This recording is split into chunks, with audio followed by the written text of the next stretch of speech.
Sir हम start कर रहे हैं ग्रेविटेशन का lecture number 1 term 2 class 11th physics. और टोटल 2 लेक्चर में हम इस पूरे चैप्टर को कंप्लीट करेंगे। आज हमारा चैप्टर नंबर यानी ग्रेविटेशन का पार्ट नंबर 1 है। तो सबसे पहले स्टार्ट करते हैं हम ग्रेविटेशन में। इसमें जो सबसे मोस्ट कॉमन क्वेश्चन पूछा जाता है वो what is universal law of gravitation क्या है। तो सबसे पहले था कि इस लॉ को किसने दिया था, न्यूटन्स लॉ ने, है ना। तो इसको कहते हैं न्यूटन्स लॉ ऑफ ग्रेविटेशन भी बोलते हैं।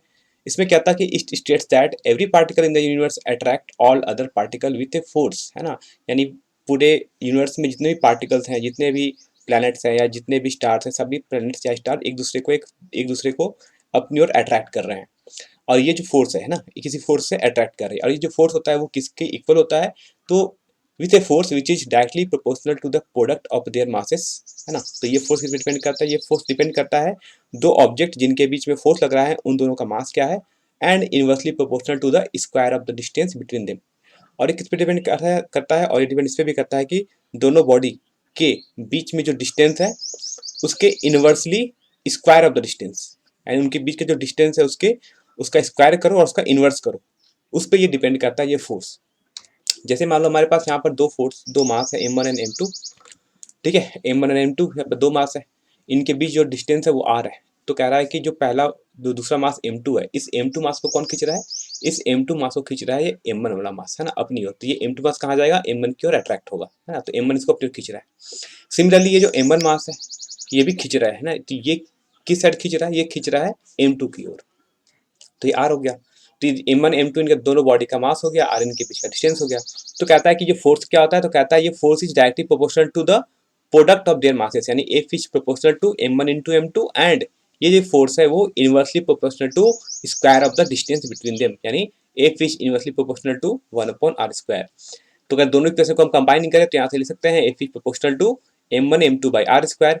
इस प्रोपोर्शनलिटी साइन को हम चेंज करते हैं इक्वल थे, तो यहाँ पे नया टर्म आता है G, जिसे हम बोलते हैं यूनिवर्सल ग्रेविटेशनल कांस्टेंट। तो यहाँ पर हमारा जो फाइनल फॉर्मूला होता है फोर्स का वो होता है F equal to G M1 M2 by R square. ये होता है हमारा ग्रेविटेशनल फोर्स का फॉर्मूला। अब बात करते हैं इसमें कि इसमें हमने जो बात किया कि यूनिवर्सल ग्रेविटेशनल कांस्टेंट G ये है क्या। तो ये जो यूनिवर्सल ग्रेविटेशनल कांस्टेंट G है ये एक स्केलर क्वांटिटी है। स्केलर क्वांटिटी मतलब इसके पास सिर्फ मैग्नीट्यूड होगा, इसमें कोई डायरेक्शन नहीं होगा। याद रखना है इसकी एसआई यूनिट, है ना। तो value of G in SI unit में कितनी होती है, तो ये पॉइंट याद रखना है, ये हमसे बार बार पूछा जाता है। G के लिए होती है 6.67 इंटू 10⁻⁻11 न्यूटन मीटर स्क्वायर पर केजी स्क्वायर। तो ये एक आपका वेरी वेरी इंपॉर्टेंट पॉइंट यहाँ से बनता है। दूसरा इसमें आपका एक इंपॉर्टेंट पॉइंट है कि इसका पूछा जाता है आपसे डायमेंशन। इसका डायमेंशन क्या है, तो होता है, तो डायमेंशन होता है M-1 L3 T-2। ये हो गया हमारा ग्रेविटेशनल कांस्टेंट G की वैल्यू। अब देखो ये G की वैल्यू क्या किस पे डिपेंड करती है। तो कह रहा है कि सबसे पहले हम बात करते हैं अब इस ग्रेविटेशनल फोर्स के बारे में।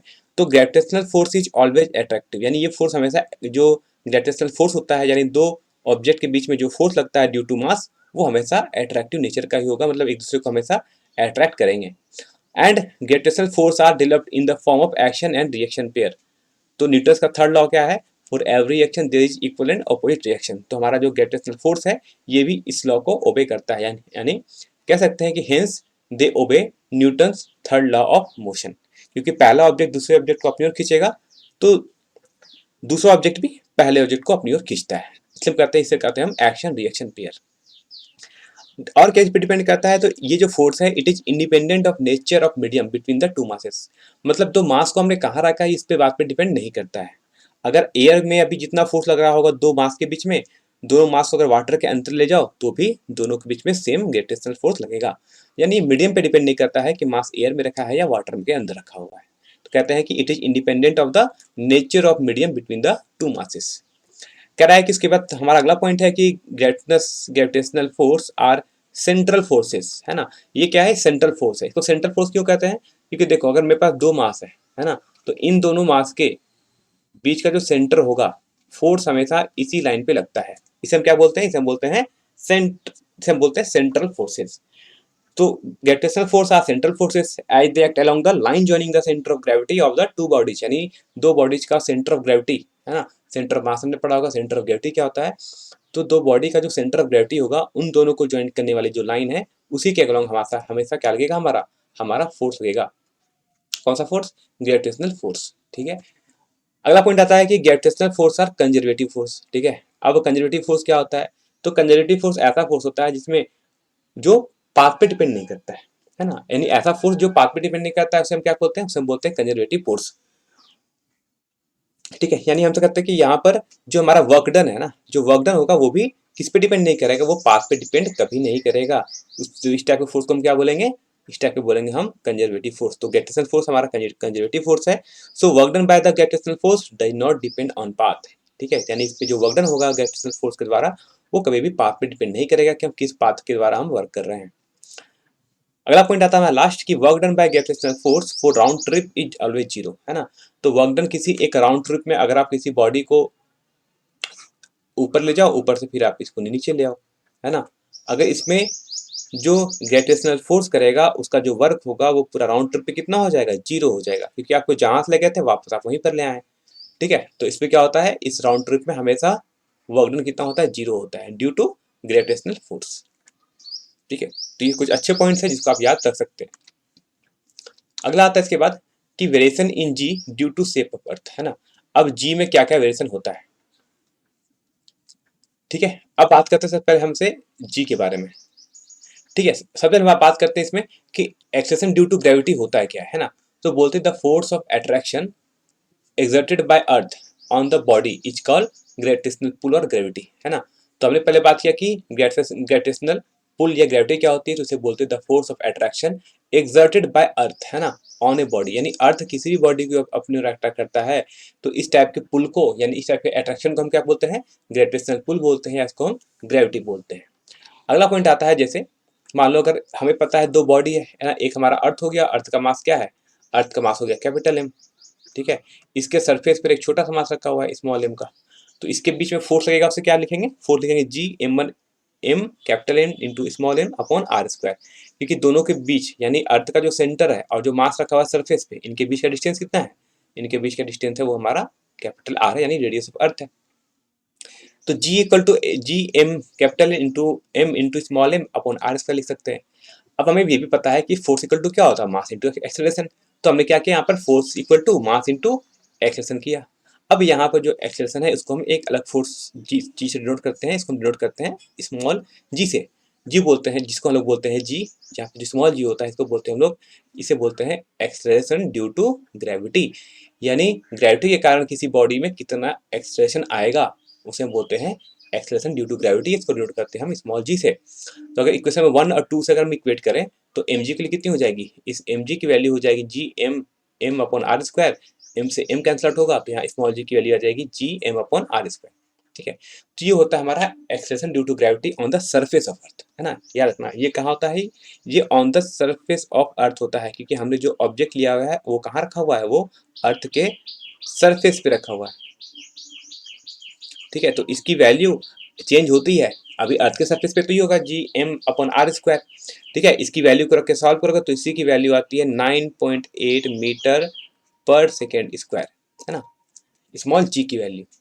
अब बात करते हैं कि अब ये तो हो गई जी की वैल्यू, अब ये किस किस बात पे डिपेंड करता है, यानी जो हमारे स्मॉल जी आया है एक्सेलरेशन ड्यू टू ग्रेविटी, ये किन किन बातों पे डिपेंड करता है? ये क्या चेंज होता है? हाँ होता है। तो किन किन फैक्टर पे या कि इसकी वैल्यू कब कब चेंज होती है, तो इसके बारे में बात करते हैं।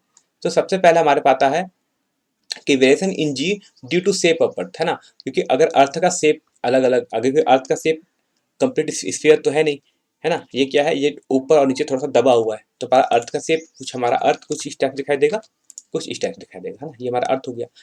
आर ई को बोलते हैं radius of equator, R P को बोलते हैं रेडियस ऑफ पोल। तो अभी हमने बताया था कि इक्वेटर पे कितना हो जाएगा एक्सेलरेशन ड्यू टू ग्रेविटी, इसको हमने डिनोट किया जीई से, तो इसकी वैल्यू हो जाएगी G M upon R E square. ठीक है, आर ई मतलब रेडियस ऑफ इक्वेटर का स्क्वायर। सिमिलरली हम पोल पे निकालेंगे तो acceleration due to gravity at pole हो जाएगा G M upon R P square, मतलब रेडियस ऑफ पोल का। दोनों को हमने डिवाइड किया तो जीई अपॉन जीपी के लिए कितनी आ जाएगी? Are P square upon R E square. ठीक है, अब हमें एक चीज हमें और क्या पता है? हमें पता है कि रेडियस ऑफ जो इक्वेटर होता है वो पोल से जाता होता है। ठीक है, दिखता होगा ये रेडियस ऑफ हमारा इक्वेटर है। ठीक है, ऊपर में हमारा रेडियस ऑफ पोल है, तो रेडियस ऑफ इक्वेटर क्या है? ग्रेटर देन रेडियस ऑफ पोल है। तो अब हमारे पास यहाँ पर देखो आर ई ज्यादा है, आर पी कम है। ठीक है, यानी हमारा जो एक्सेलरेशन ड्यू टू ग्रेविटी है वो इनवर्सली डिपेंड करता है रेडियस पे। तो जिसका रेडियस ज्यादा उसका एक्सेलरेशन ड्यू टू ग्रेविटी कम, तो जिसका रेडियस कम उसका एक्सेलरेशन ड्यू टू ग्रेविटी ज्यादा। तो पोल का होता है, पोल पे क्या होता है, रेडियस कम होता है तो उसका एक्सेलरेशन ड्यू टू ग्रेविटी क्या होगा, वो ज्यादा हो जाएगा, और इक्वेटर का एक्सेलरेशन ड्यू टू ग्रेविटी कम हो जाएगा। ठीक है, तो ये लेसन होता है, यानी acceleration due to gravity at pole is greater than acceleration due to gravity at equator.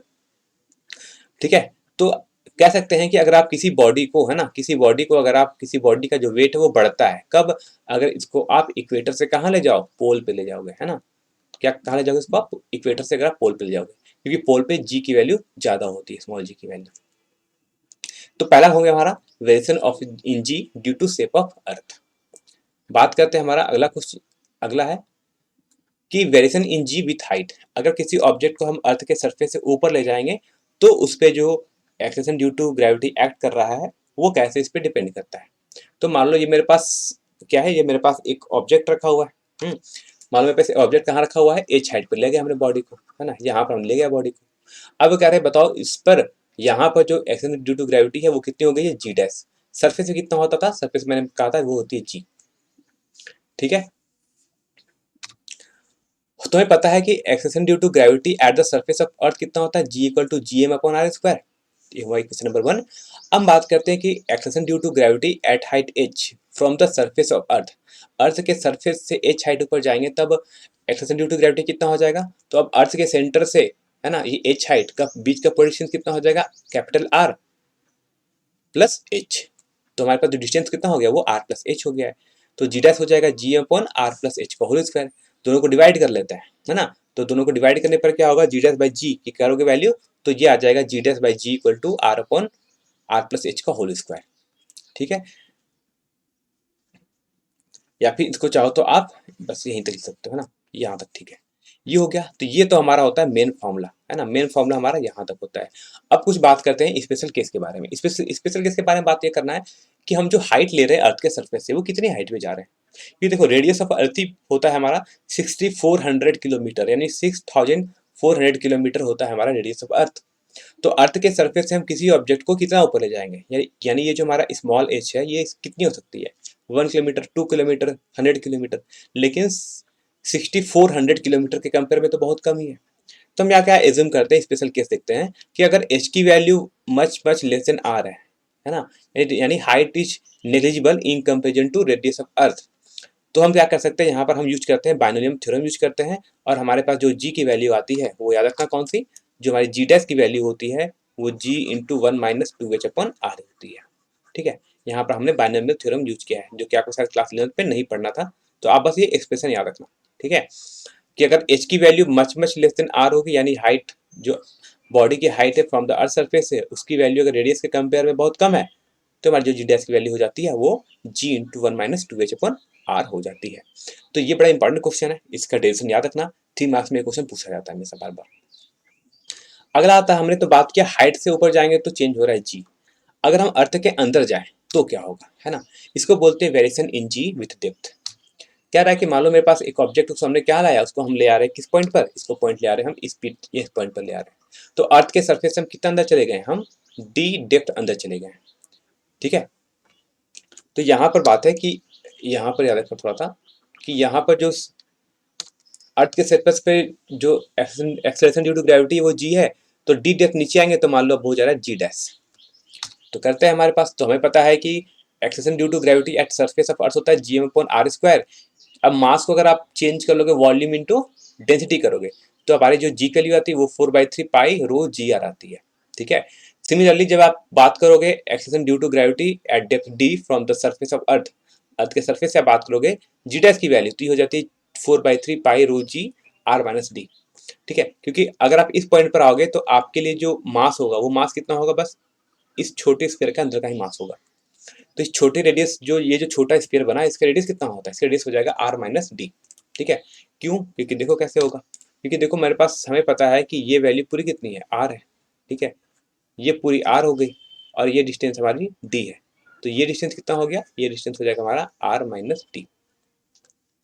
तो 1 और 2 को क्या करते हैं हम यहाँ पर डिवाइड करते हैं, तो हमारे पास वैल्यू आती है जी डैश की वैल्यू किसके इक्वल हो जाती है, जी डैश की वैल्यू होती है g dash equal to g into 1 minus d upon are. तो ये होता है हमारा एक्सेलेरेशन ड्यू टू ग्रेविटी, है ना, कहाँ, विथ डेप्थ। इन डेप्थ के साथ जब हम अर्थ के अंदर जाएंगे तो हमारी एक्सेलेरेशन ड्यू टू ग्रेविटी क्या होती है, यहाँ भी डिक्रीज करता है। तो याद रखना, विथ हाइट ऊपर जाएंगे तो भी डिक्रीज करता है, अर्थ के अंदर जाएंगे तो भी डिक्रीज करता है। मैक्सिमम वैल्यू कहाँ पर होती है, अर्थ के सरफेस पे, है ना। तो acceleration due to gravity maximum कहाँ होगी, अर्थ के सरफेस पे होती है हमेशा। अब आता है कि और किस चीज पे ये डिपेंड करता है, तो ये डिपेंड करता है, जी की वैल्यू डिपेंड करती है रोटेशन ऑफ अर्थ, क्योंकि हमें पता है हमारा अर्थ जो अपने एक्सिस पे क्या कर रहा है, रोटेट कर रहा है ना। और एक कंप्लीट चक्कर कितने टाइम लगाता है, वो 24 आवर में। तो कह रहे हैं कि हमारा अगर अर्थ अगर हमारा रोटेट कर रहा है, ठीक है, तो अर्थ के रोटेशन के कारण भी जी की वैल्यू चेंज करती है। कैसे चेंज करती है देखते हैं। जैसे मान लो हमारा जो अर्थ है वो ओमेगा यानी ओमेगा एंगुलर वेलोसिटी से क्या कर रहा है, वो रोटेट कर रहा है। मेरे पास एक पार्टिकल जो कहाँ पर रखा हुआ है, पी पर रखा हुआ है। तो हमें पता है कि जब भी कोई पार्टिकल किसी चीज में रोटेट कर रहा होता है, यानी कोई ऑब्जेक्ट किसी ऐसे फ्रेम ऑफ रेफरेंस पे रखा रहा हो जो रोटेट कर रहा हो, ठीक है, तो वहां पर उस पर क्या फोर्स लगता है, उस पर एक लगता है सेंट्रीफ्यूगल फोर्स। वो फोर्स कहाँ लगता है, सूडो फोर्स, बाहर की ओर एक सी, ठीक है। सेंटर पे कौन सा फोर्स लगेगा, ये हो जाएगा mg का फोर्स, ठीक है। तो इन दोनों का जो नेट फोर्स आएगा, है ना, इन दोनों का जो नेट फोर्स का आएगा वो कहाँ आएगा, वो इनके बीच में आएगा, ठीक है। इस लैम्डा को हम बोलते हैं लैटिट्यूड एंगल, लैम्डा, ठीक है, ये होता है हमारा लैम्डा। तो ये लैम्डा है, तो ये पूरी वैल्यू कितनी हो जाएगी, ये पूरी वैल्यू हो जाएगी 180 माइनस लैम्डा, ठीक है। कौन सी वैल्यू हो जाएगी, जो मैंने बनाया ब्लू कलर से, है ना। ये एंगल कितना हो जाएगा, ये एंगल हो जाएगा हमारा 180 माइनस लैम्डा, हो गया। अब बात करते हैं, तो ये जो एम जी डैश है ना, ये क्या होगा, ये रिजल्टेंट किसका है, एम जी का और एफ सी का, ठीक है। अब एफ सी को हम कैसे कैसे हम करेंगे डिनोट, तो एफ सी की वैल्यू होती है एम ओमेगा स्क्वायर आर, ठीक है। क्या होती है, एम ओमेगा स्क्वायर आर। तो एम जी डैश की वैल्यू हो जाएगी root over m g plus f c, है नहीं, हो जाएगा ना, m g square plus f c का whole square plus 2 mg fc cos 180 minus lambda, क्योंकि एम जी और एफ सी के बीच में एंगल कितना है, 180 माइनस लैम्डा का है। सॉल्व करेंगे इसको तो ये वैल्यू हो जाएगी कि मैंने कहा कि एम एफ सी के लिए कितनी होती है, एफ सी की वैल्यू होती है एम ओमेगा स्क्वायर आर, है ना, याद रखना। ये जो एफ सी की वैल्यू होती है ये होती है M omega square small R. इसको आप कन्वर्ट करना चाहोगे कैपिटल आर के टर्म में, तो हो जाता है M omega square R cos lambda, ठीक है। ये जो आर है ना, ये आर स्मॉल आर है, ये स्मॉल आर किसके इक्वल है, तो हमारा जो स्मॉल आर है ये इक्वल टू होता है आर कॉस लैम्डा के इक्वल। तो हम हर कुछ रेडियस ऑफ अर्थ के कंपेयर में हम कैलकुलेट करना चाह रहे हैं, ठीक है। तो एफ सी की वैल्यू मैंने बताया था भी क्या होती है, एफ सी की वैल्यू होती है एम ओमेगा स्क्वायर आर, या फिर लिख सकते हैं M omega square R cos lambda. तो हमने वैल्यू पुट कर लिया एफ सी की जगह, सारी वैल्यू को रख के सॉल्व करेंगे तो बस हमारे पास वैल्यू कितनी आएगी, जी टेस्ट की value G minus omega square R cos square lambda होता है। ये फॉर्मूला आपको एकदम याद रखे जाना है,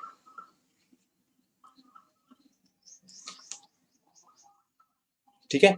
बात करते हैं हम अब अगला। अब बोलते हैं कि पोल पर कितना होता है, तो ये जो हमारा लैम्डा जो एंगल है ना, ये जो हमें लैम्डा जो एंगल दिया हुआ है, इसकी वैल्यू जब हम इक्वेटर पे जाएंगे तो इक्वेटर पे इसकी वैल्यू जाती है 0, और पोल पे इसकी वैल्यू कितनी जाती है 90 डिग्री, है ना। तो पोल पे कितना होता है, पोल पे लैम्डा की वैल्यू हो जाएगी 90 डिग्री। तो यहाँ पर जो कॉस इसका लैम्डा आया है इसकी वैल्यू कितनी हो जाएगी, इसकी वैल्यू हो जाएगी 0। तो अगर बात करते हैं कि अगर बताओ जी डैश, है ना, due to rotation of earth कितना हो जाएगा, तो इसकी वैल्यू होती है g minus omega square r e, कहाँ पर, इक्वेटर पे। और बात करते हैं अगर पोल पे कितना होगा, तो पोल पे जो होगा इसकी वैल्यू हो जाएगी ओनली जी, क्योंकि कॉस 90 के लिए कितनी हो जाती है, 0 हो जाती है। तो ये हमारे पास पोल पे कितना होता है वैल्यू, और इक्वेटर पे कितनी होती है वैल्यू, इस पे ये आ गया हमारा ड्यू टू रोटेशन। तो पोल पे अर्थ के रोटेशन का इफेक्ट पोल पर नहीं पड़ता है, क्योंकि जीपी की वैल्यू सिर्फ जी केवल होती है, ये ओमेगा पे डिपेंड नहीं करता है। जबकि इक्वेटर पे जो वैल्यू है जी जी डैश, वो ओमेगा पे डिपेंड करता है। बात करते हैं अब हम ग्रेविटेशनल फील्ड के बारे में कि ग्रेविटेशनल फील्ड होता है क्या है। तो कहता है the space surrounding a material body in which gravitational force of attraction can be experience is called gravitational field. मान लो हमने एक मास रखा है, ठीक है, उस मास के चारों ओर क्या बन जाता है, एक फील्ड बन जाता है, जिसे हम क्या बोलते हैं, जिसे हम ग्रेविटेशनल फील्ड कहते हैं, ठीक है। क्योंकि जैसे ही किसी किसी बॉडी को रखोगे, किसी स्पेस पे रखोगे, तो वो अपने आसपास क्या बनाता है, वो अपने आसपास एक फील्ड बनाता है, जिसे हम क्या बोलते हैं, जिसे हम बोलते हैं ग्रेविटेशनल फील्ड। और उसके फील्ड में कोई अदर मास जाएगा तो क्या होगा, वो जो नया मास है उस फील्ड में एक अट्रैक्टिव फोर्स फील करता है हमेशा। अब बोलते हैं कि ग्रेविटेशनल फील्ड इंटेंसिटी क्या होती है। तो the intensity of gravitational field of a body at any point in its field is defined as the force experienced by a, है ना। तो ग्रेविटेशनल फील्ड इंटेंसिटी का फॉर्मूला क्या होता है, the force experienced by a unit mass और test mass placed at that point. तो अगर किसी मास के फील्ड में, है ना, यानी किसी ग्रेविटेशनल फील्ड में अगर कोई मास रखा हुआ है, टेस्ट मास रखा हुआ है, तो फोर्स पर यूनिट मास को हम क्या बोलते हैं, उसे हम बोलते हैं ग्रेविटेशनल फील्ड इंटेंसिटी। जैसे मान लो मेरे पास एक सोर्स मास रखा हुआ है ना, ये मेरे पास एक कैपिटल मास रखा हुआ है, तो इसके चारों ओर क्या बनेगा, इसके चारों ओर बन जाएगा, इसका एक अपना फील्ड बन जाएगा। क्या करेगा अपने चारों ओर, क्या करेगा, एक फील्ड क्रिएट कर लेगा अपने चारों ओर, है ना। इसके चारों क्या है, एक फील्ड क्रिएट है। इसमें कोई टेस्ट मास एम आएगा, तो ये मास क्या करेगा, स्मॉल एम। ये स्मॉल मास एम एक अट्रैक्टिव फील्ड फोर्स क्या करेगा, फील करेगा। दैट मीन्स ये ऐसा ऐसा लगेगा कि जो कैपिटल मास का एम है, यानी जो सोर्स मास है, वो स्टेस मास को अपनी ओर खींच रहा है। तो यहाँ पर जो फोर्स पर यूनिट मास यानी फोर्स जो लग रहा है इनको बीच में, डिवाइड बाय स्मॉल एम करेंगे तो हमारा क्या आ जाएगा, हमारा आ जाएगा ग्रेविटेशनल फील्ड इंटेंसिटी। तो आई के बारे में क्या बताया था कि ग्रेविटेशनल फील्ड इंटेंसिटी होता है force per unit mass. Force क्या होता है इन दोनों के बीच में लगने वाला force, g M M upon are square upon small m से स्मॉल एम कैंसल आउट होगा। तो इंटेंसिटी का फॉर्मूला आ जाएगा I equal to G M upon are square. ठीक है, अब याद रखना कि ग्रेविटेशनल फील्ड इंटेंसिटी का यूनिट क्या होता है, तो क्या यूनिट होता है न्यूटन पर केजी, क्योंकि ये फोर्स पर यूनिट मास है। तो फोर्स का होता है यूनिट न्यूटन और मास का यूनिट होता है केजी, या है ना। इसको बोलते हैं न्यूटन पर केजी। और मीटर पर सेकंड स्क्वायर भी इसकी यूनिट होती है, तो दोनों याद रखना, है ना। इसकी दोनों यूनिट होगी, कौन कौन सी यूनिट होगी, इसकी यूनिट होती है न्यूटन पर केजी बोलते हैं, इसको हम मीटर पर सेकंड स्क्वायर भी बोलते हैं। इसका जो डायमेंशन होता है वो कितना होता है, वो होता है m0l1t-2, जो कि हमारा एक्सेलरेशन का क्या है, डायमेंशन है। ठीक है, तो एक्सेलरेशन ड्यू टू ग्रेविटी और ग्रेविटेशनल फील्ड इंटेंसिटी दोनों का डायमेंशन और यूनिट सेम है। अब बात करते हैं gravitational field intensity for different body, यानी अलग अलग बॉडी होगा तो वो अपने चारों ओर कैसा कैसा ग्रेविटेशनल फील्ड इंटेंसिटी उसकी वैल्यू कितनी होती है, यानी वो जो हर अलग अलग शेप का जो मास होगा वो अलग अलग टाइप का फील्ड बनाएगा, यानी सभी के फील्ड का मैग्नीट्यूड अलग अलग होगा। तो हम डिपेंड करते हैं कुछ स्टैंडर्ड डायग्राम इसके बारे में हमें पता होना चाहिए। इसमें सबसे पहला आता है हमारे पास intensity due to uniform solid sphere. अगर मेरे पास एक सॉलिड स्फीयर है ना, यानी मेरे पास एक स्फीयर जो कि कैसा है, एक सॉलिड है ना, पूरा बॉडीज में मास भरा हुआ है, तो इसमें हम बात करते हैं कि जो ग्रेविटेशनल फील्ड इंटेंसिटी है उसकी वैल्यू क्या क्या होती है। तो यहाँ पर आपको डेरिवेशन नहीं करना है, एग्जाम में आपका डेरिवेशन नहीं आने वाला है। तो इसमें बस आपको कुछ पॉइंट याद रखो कि आउटसाइड, यानी अगर इस स्फीयर के बाहर आप जाओगे तो बाहर जो इंटेंसिटी होगा उसकी वैल्यू कितनी होती है, G M upon are square. कब, जब small R is greater than capital R, यानी आउटसाइड द सरफेस। जब ऑन द सरफेस की बात करेंगे तो आर की वैल्यू आर हो जाएगी, तो यहाँ पर स्मॉल आर की जगह हम क्या पुट कर लेंगे, कैपिटल आर। तो आई की वैल्यू हो जाएगी G M upon are square. अगर हम अर्थ इस स्फीयर के अंदर की बात करें तो जब अंदर की बात करते हैं यानी इनसाइड द सरफेस की बात करते हैं, तो इंटेंसिटी का फॉर्मूला थोड़ा सा चेंज होता है और ये वैल्यू हो जाती है g into capital M into small r upon capital r cube. यहाँ पर कैपिटल एम और कैपिटल आर क्या है, mass of earth and radius of earth. तो जो कैपिटल हम यूज करेंगे एम और आर, वो हम अर्थ के लिए यहाँ पर यूज कर रहे हैं। इसका ये ग्राफ होता है, ये ग्राफ जिन्होंने पढ़ा होगा तो इनको ये नीट में और आपके जेईई मेंस में बड़ा ही फेमस ग्राफ है ये, है ना। ये ग्राफ आपसे अक्सर पूछा जाता है वहाँ। बात करते हैं intensity due to spherical shell. अगर स्फेरिकल सेल है ना, अगर अभी मैंने कहा था सॉलिड स्फीयर, अब बात करते हैं स्फेरिकल सेल है, तो स्फेरिकल सेल में इंटेंसिटी क्या क्या होती है। तो देखोगे आउटसाइड द सरफेस में फॉर्मूला सेम होगा, G M upon small r square. On the surface पे भी इसका फॉर्मूला सेम होगा, I equal to G M upon capital r square. लेकिन इनसाइड द सरफेस की बात करेंगे तो जो इंटेंसिटी है वो कितनी हो जाती है, जीरो हो जाती है। जीरो क्यों होती है, क्योंकि स्फेरिकल सेल है, मतलब एक खोखला स्फीयर, तो खोखले स्फीयर के अंदर तो कोई मास है नहीं, अंदर मास ही नहीं है, तो उस पर फोर्स कौन लगाएगा, कोई नहीं। तो इसलिए इंटेंसिटी कितनी हो जाती है, जीरो हो जाती है। कुछ इंपॉर्टेंट है जो आप याद कर सकते हो, चाहे तो intensity due to uniform circular ring. अगर सर्कुलर रिंग है तो उसके एक्सिस पे किसी पॉइंट पर जाओगे तो इंटेंसिटी का फॉर्मूला क्या होता है, तो इंटेंसिटी का फॉर्मूला होता है I equal to G M into small r upon a square plus are square to the power 3/2, जहाँ पर ए होता है हमारा इस रिंग का रेडियस। ए क्या होगा, यहाँ रिंग का रेडियस है। आर क्या है, इसके सेंटर से, यानी रिंग के सेंटर से, यानी से जो एक्सिस क्रॉस करेगा उसका डिस्टेंस है आर। और सेंटर पे कितनी जाती है, सेंटर पे स्मॉल आर की वैल्यू जीरो हो जाएगी, तो G M into R, small R हो जाएगा जीरो, तो इंटेंसिटी भी हो जाएगा हमारा जीरो। तो ये कुछ ग्राफ्स हैं, ग्राफ अभी मत याद रखो, कोई जरूरत नहीं है ग्राफ याद करने की, बस एटलीस्ट ये सारे फॉर्मूले याद होने चाहिए आपको, है ना, कहाँ कहाँ पर कितनी वैल्यू होती है ग्रेविटेशनल फील्ड इंटेंसिटी की। अब बात करते हैं हम ग्रेविटेशनल पोटेंशियल एनर्जी की। अब देखो फोर्स है, डिस्प्लेसमेंट है, तो एनर्जी भी होगी, ठीक है। तो अब ये ग्रेविटेशनल पोटेंशियल एनर्जी होती क्या है ना, ये भी आपसे मोस्टली एग्जाम पे आपका पूछा जाता है डेफिनेशन। क्योंकि इसको डिफाइन करते हैं, इसको हम डिफाइन करते हैं कि gravitational potential energy of a body at a point हम डिफाइन करते हैं the amount of work done in bringing a body from infinity to that point against the gravitational force, है ना। तो कह रहा है कि किसी बॉडी को, यानी एक कैपिटल एम मास का हमारा बॉडी रखा हुआ है ना, बड़ा वाला बॉडी। जो छोटा वाला मास है उसको हम कहाँ से ला रहे हैं, छोटे वाला मास को हम बहुत दूर ना इन्फिनिटी से ला रहे हैं, इन्फिनिटी से उसको हम क्या ला रहे हैं, धीरे धीरे ला रहे हैं। अब इसको हम कैसे ला रहे हैं, तो कहता है कि इसको जो हम लाने का तरीका है वो कैसा है, वो होता है अगेंस्ट द ग्रेविटेशनल फोर्स। देखो जैसे ये सामने आएगा तो ये कैपिटल एम मास तो इसको अपनी ओर ऑलवेज ऑलवेज क्या करेगा, अट्रैक्ट करेगा। तो हमें क्या करना है, हमें कहता है कि फोर्स लगाओ, कैसे, ग्रेविटेशनल फोर्स के अगेंस्ट। तो हम जो फोर्स कहाँ लगाएंगे, हम फोर्स ऐसे लगाएंगे, क्योंकि ये कैपिटल एम मास से अपनी ओर खींच रहा होगा।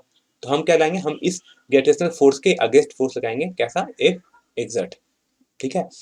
तो यहाँ पे इसका मैंने किया है डेरिवेशन, होता क्या है, तो वर्क डन हम कहाँ से कहाँ कर रहे हैं, तो हम इसको ला रहे हैं इन्फिनिटी से आर तक ले आए, ठीक है। G M M upon X square, X square क्या है, मतलब एट एनी पॉइंट पर ये इस बॉडी के बीच का मास कितना है, एक्स है, ठीक है, एक्स डिस्टेंस पे था। तो इस बॉडी को हमने कहाँ से कहाँ तक डिस्प्लेस कर दिया, डी एक्स, कहाँ क्या, हम इसको डी एक्स को हमने क्या है, डिस्प्लेस किया है।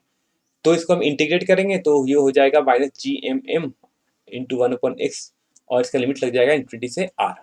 सॉल्व करते हैं, आर की वैल्यू और इन्फिनिटी की वैल्यू पुट करोगे तो वहाँ वर्क डन आ जाएगा G M M upon are. तो ये होता है वर्क डन, है ना। तो हमने जो वर्क डन किया है किसी बॉडी को इन्फिनिटी से किसी बॉडी के फील्ड तक लाने में, तो हमने जो वर्क किया है ये वर्क हमारा कहाँ स्टोर हो जाएगा, ये हमारा वर्क हो जा जो हमारा हमने जो वर्क किया है वो स्टोर हो जाता है इन the form of gravitational potential energy, किसमें, उस बॉडी में, ठीक है। कौन सी बॉडी, जो हमारा स्मॉल मास है ना, उसमें स्टोर हो जाता है। तो इसकी वैल्यू कितनी होती है, यू की वैल्यू हो जाती है माइनस, इसको हम बोलते हैं ग्रेविटेशनल पोटेंशियल एनर्जी, और यही होता है वर्क डन के इक्वल होता है हमारा। तो यू इक्वल टू हो जाएगा minus G M M upon R, ठीक है। तो work done by external force होता है वही हमारा gravitational potential energy stored in the system के इक्वल हो जाता है। बात करते हैं अब ग्रेविटेशनल पोटेंशियल क्या है। तो इसको बोलते हैं कि at a point in a gravitational field potential V is defined करते हैं the negative of work done per unit mass in shifting a test mass from some reference point to a given point, ठीक है। तो कहीं किसी reference point, यानी इसको हम इन्फिनिटी करते हैं, तो इन्फिनिटी से किसी एक पॉइंट तक लाने में किसी बॉडी को, है ना, यानी टेस्ट मास को जितना हमें वर्क करना पड़ता है, कैसा, और मास कैसा होना चाहिए, इसको हम बोलते हैं work done per unit mass, है ना। वर्क डन यानी यूनिट मास को इन्फिनिटी से किसी ऑब्जेक्ट के ग्रेविटेशनल फील्ड में लाने में जो हमें वर्क करना पड़ता है, इसे क्या बोलते हैं हम, ग्रेविटेशनल पोटेंशियल। तो ग्रेविटेशनल पोटेंशियल में याद रखना कि हम हमेशा per unit mass work done हम कैलकुलेट करते हैं, ठीक है। तो हमने क्या किया, वी की वैल्यू कितनी हो जाएगी, negative of work done divide by mass, per unit mass. तो वर्क डन इक्वल टू क्या होता है, वर्क डन इक्वल टू होता है फोर्स इनटू डिस्प्लेसमेंट। तो इसको मैं लिख लिया minus F dot D are, और एफ अपॉन एम क्या था, फोर्स पर यूनिट मास को हमने अभी डिफाइंड किया था इंटेंसिटी से, है ना। एफ अपॉन के हमने क्या डिफाइंड किया था, इंटेंसिटी आई से। तो ये हो जाएगा V equal to minus I integration of I dot D R. तो आई की वैल्यू कितनी हो जाएगी, minus D V upon D R, ठीक है। ऐसा ही आपको इक्वेशन मिलेगा जब आप क्लास 12 में जाओगे और आज आप इलेक्ट्रोस्टैटिक्स पढ़ोगे, तो वहां भी आपके पास आएगा इलेक्ट्रिक फील्ड और इलेक्ट्रिक पोटेंशियल के बीच में रिलेशन। जैसे यहाँ पर हमारे पास ग्रेविटेशनल फील्ड और ग्रेविटेशनल पोटेंशियल रिलेशन है, वैसा ही वहां पर क्लास 12 में electric field and electric potential के बीच में भी रिलेशन होगा। तो ये रिलेशन आपको हमेशा याद रखना है। अब कहता है कि इसमें नेगेटिव साइन क्या शो करता है, तो negative sign indicates the direction of intensity is in the direction where the potential decreases, है ना। तो नेगेटिव साइन हमारा इस चीज को डिपेंड करता है कि जिस साइड में हम इंटेंसिटी जा रहा है ना, उस डायरेक्शन में क्या करता है, पोटेंशियल डिक्रीज करता है हमेशा, ठीक है। तो जितना हमारा इंटेंसिटी होगा, है ना, तो मान लो अगर हमारे पास ये कैपिटल एम है, ठीक है, और यहाँ पर मान लो हमारा स्मॉल एम है, तो इंटेंसिटी क्या होगा, इंटेंसिटी इस डायरेक्शन में होगा। तो जैसे जैसे आप इस डायरेक्शन में जाओगे इंटेंसिटी के डायरेक्शन में, तो पोटेंशियल क्या होगा, पोटेंशियल डिक्रीज करेगा, ठीक है। याद रखना कि इन्फिनिटी पे हमेशा पोटेंशियल कितनी होती है, जीरो, है ना।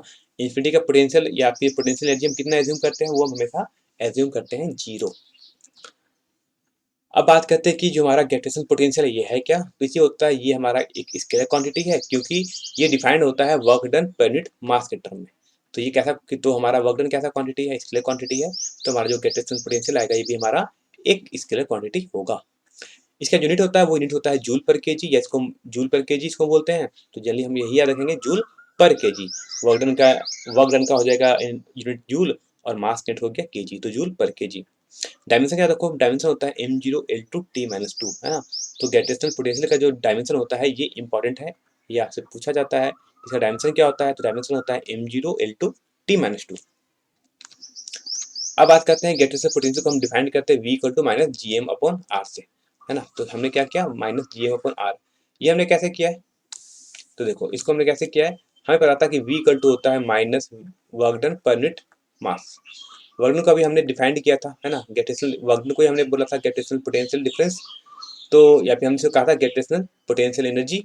तो W की वैल्यू आई थी GMM upon R, upon M हो जाएगा, तो एम से एम कैंसिल होगा, तो V की वैल्यू आ जाएगी minus G M upon R. ये हो जाता है हमारा ग्रेविटेशनल पोटेंशियल V, है ना। ये पोटेंशियल किसका है, ये पोटेंशियल किसका है, ये पोटेंशियल है हमारा अर्थ का। ठीक है, अब बात करते हैं gravitational potential for different body. अगर डिफरेंट डिफरेंट बॉडी होगा तो उसका, है ना, अगर डिफरेंट डिफरेंट बॉडी होगा तो उसका पोटेंशियल कितना होगा। तो पहले बात करते हैं, अगर यूनिफॉर्म रिंग हुआ, अगर हमारे पास अगर रिंग होगा, तो रिंग के eight any point on the axis, है ना, इस एक्सिस यानी इस एक्सिस पे कहीं भी अगर पॉइंट लाई कर रहा है, तो वहां पर जो पोटेंशियल का फॉर्मूला होता है वो होता है v equal to minus G M M upon root over A square plus are square. और सेंटर की बात करोगे, यानी अगर हम सेंटर की बात करते हैं सी पे, यानी ओ पे बात करते हैं, तो अगर सेंटर ओ पे बात करोगे तो इसकी जो वैल्यू होती है ग्रेविटेशनल पोटेंशियल की, वो होती है v equal to minus G M upon a. ये होता है हमारा रेडियस ऑफ रिंग। बात करते हैं हम gravitational potential due to spherical shell, है ना। अब बात करते हैं स्फेरिकल सेल है तो क्या होगा। सॉलिड सेल के बारे में हम नहीं पढ़ रहे, हमसे बात करते हैं स्फेरिकल सेल के बारे में। तो जब आर की वैल्यू ग्रेटर देन आर होगी, यानी जो हम पॉइंट ले रहे हैं वो इस स्फीयर के बाहर है, बाहर लेंगे तो उस पर जो पोटेंशियल होगा उसका फॉर्मूला हो जाएगा minus G M upon R. अगर आर की वैल्यू आर हो जाए, यानी on the surface of earth की बात करेंगे, तो यही वी की value minus G M upon R हो जाएगी। और लास्ट होता है हमारे पास आर, स्मॉल आर। जब स्मॉल आर की वैल्यू लेस देन आर है, यानी हम जो पॉइंट चूज कर रहे हैं वो इस स्फेरिकल सेल के अंदर है, तो यहाँ पर वैल्यू, अब जैसे हमारे पास पता था कि इंटेंसिटी जीरो होती है, लेकिन पोटेंशियल क्या होती है, जीरो नहीं होती है। वो पोटेंशियल वही होगी जो हमारा सरफेस ऑफ अर्थ पे होगा, यानी सरफेस ऑफ अर्थ और सरफेस ऑफ अर्थ से लेकर सेंटर ऑफ अर्थ तक, है ना। और सेंटर की बात नहीं करेंगे, सेंटर थोड़ा ऊपर, है ना। तो सरफेस ऑफ स्फेरिकल से लेकर सेंटर तक के बीच में कोई पॉइंट लोगे, है ना, तो वहाँ पर पोटेंशियल कितनी होती है, minus G M upon R. यानी ये वैल्यू क्या होती है, ये वैल्यू हमेशा कांस्टेंट होती है अर्थ के सरफेस तक। उसके बाद जाओगे तो उसके बाद जाने पर इसकी वैल्यू इंक्रीज करती है, क्योंकि वैल्यू क्या है, वैल्यू यहाँ पर है नेगेटिव इसलिए।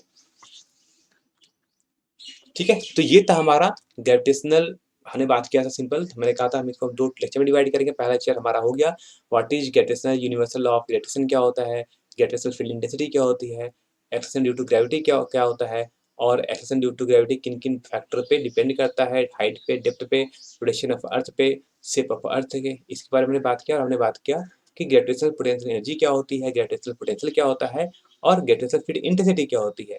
और डिफरेंट डिफरेंट शेप के लिए यानी बॉडी के लिए ये हमारे पास ग्रेविटेशनल फील्ड इंटेंसिटी कितनी होती है वो हमने यहाँ पर पॉइंट पॉइंट बातों में डिस्कस कर लिया है। तो झारखंड बोर्ड में मैक्सिमम ट्राई करो कि क्वेश्चन ऐसे ही आएंगे, छोटे छोटे क्वेश्चन पूछ जाएंगे, तो आपको यहाँ पर जितने मैंने बताया कुछ छोटी बातें वो एक बार आप ध्यान से जरूर करके जाएंगे। और इसका अगला पार्ट है वो आपको हम जरूर लाएंगे, इसमें हम बात करेंगे, हम कुछ बात करेंगे सैटेलाइट के बारे में, हम बात करेंगे वहाँ पर इसके वेलोसिटी के बारे में, और एक हमारा लास्ट हो जाएगा केप्लर्स लॉ। तो हमारा एक छोटा सा लेक्चर होगा 15 मिनट्स का। तो लेक्चर नंबर 1 अगर कंप्लीट कर लिया है तो लेक्चर नंबर 2 को भी जल्दी से देखना, जो कि हम जल्दी अपलोड करने वाले हैं।